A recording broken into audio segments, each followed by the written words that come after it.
Hello everyone, today I'm looking at Uncharted 1 Drake's Fortune.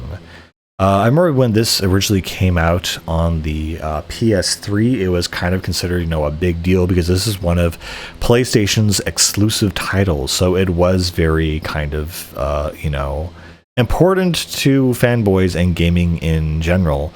The game itself still holds up really well. I love the way Drake moves in the environment and the way he interacts and shoots and everything. The series has come a long way since, Uncharted 4, but the basic, premise and, building blocks of the gameplay still hold sway here. Of course, the story is very good and kind of the main aspect. Again, people joke that this is kind of a movie game, but there is definitely a lot more gameplay, especially in the earlier versions of Uncharted than the later ones for sure.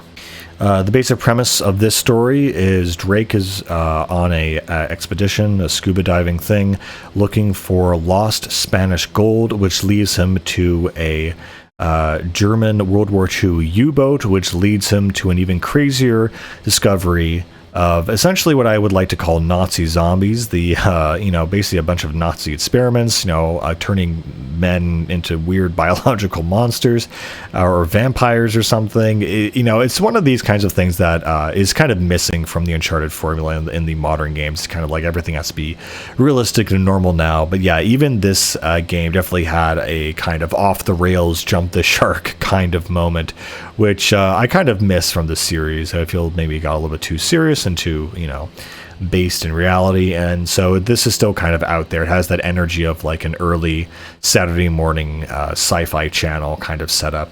And again, with the main aspect, I think, appeal of these games is honestly the chemistry of the characters. I mean, the shooting and the cover system is all good. I mean, the cover system is very iconic of this era of games where people will be jumping from cover to cover, something almost like Gears of War, ragdoll physics, explosions, action, jumping and running from thing to thing, all that good stuff. And because of that, of course, people really admired this game and wanted to like it because it wasn't exclusive, but to that benefit, it is a good exclusive. What I like about Drake is that he can switch from hand-to-hand combat to long-range guns. You carry one sidearm and one main weapon, along with a bunch of grenades, which you can lob at the enemy. And again, you can have a lot of different variety of how you tackle enemies and do things.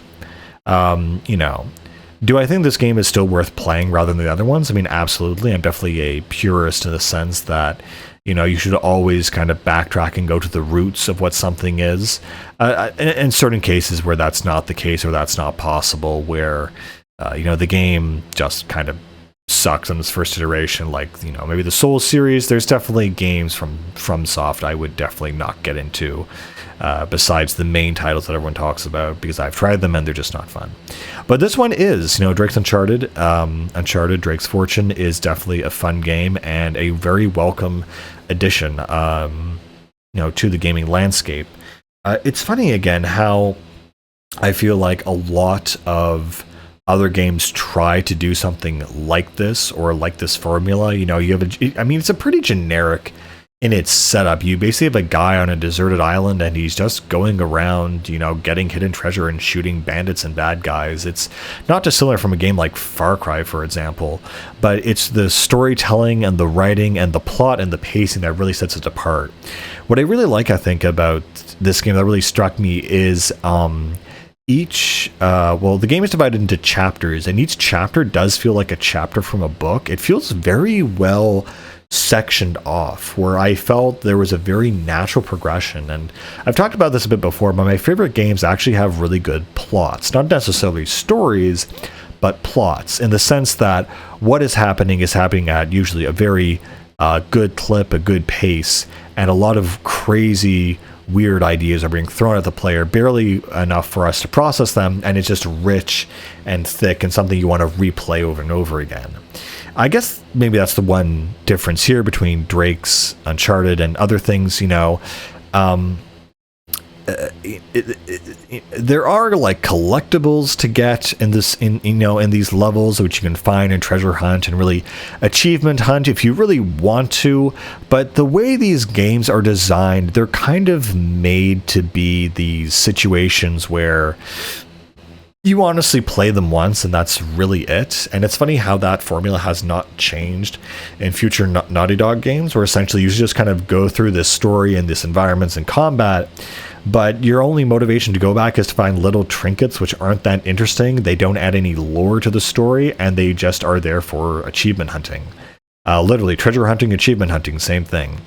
And I don't think I've ever gone back in any of these games to find them, but that is kind of a thing that is there. But to that point, these games are designed to be a one-time kind of thing. I mean, again, you can go back, but I just have never felt the need to, because there's nothing super shocking in terms of story or lore or anything that really, blows me away that I need to go back and do it.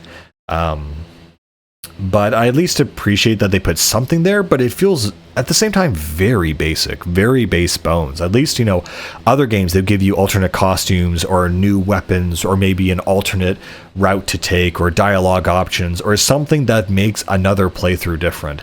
This one has none of that. You play it once and you play it well, and that is where their strong suit is.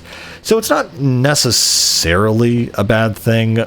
It's just something that other games have done better and that this one seriously lacks. And I think it even goes up into Uncharted 4. Like, you just kind of go through the story, and besides, some open world sections and some other things, there's no real reason to replay these games. They're kind of one-offs, but they are fun and they are decent. And I'm kind of torn now, because I do kind of like shorter games now that tell really good stories, memorable stories, and experiences that are just generally fun. So you don't waste the player's time doing a bunch of weeklies and all this other kind of weird grinding stuff that the game industry has unfortunately found itself launched into. Again, something I just have to say about the whole Uncharted series in general, I love how fluid it is from gameplay to reloading. It feels just very natural.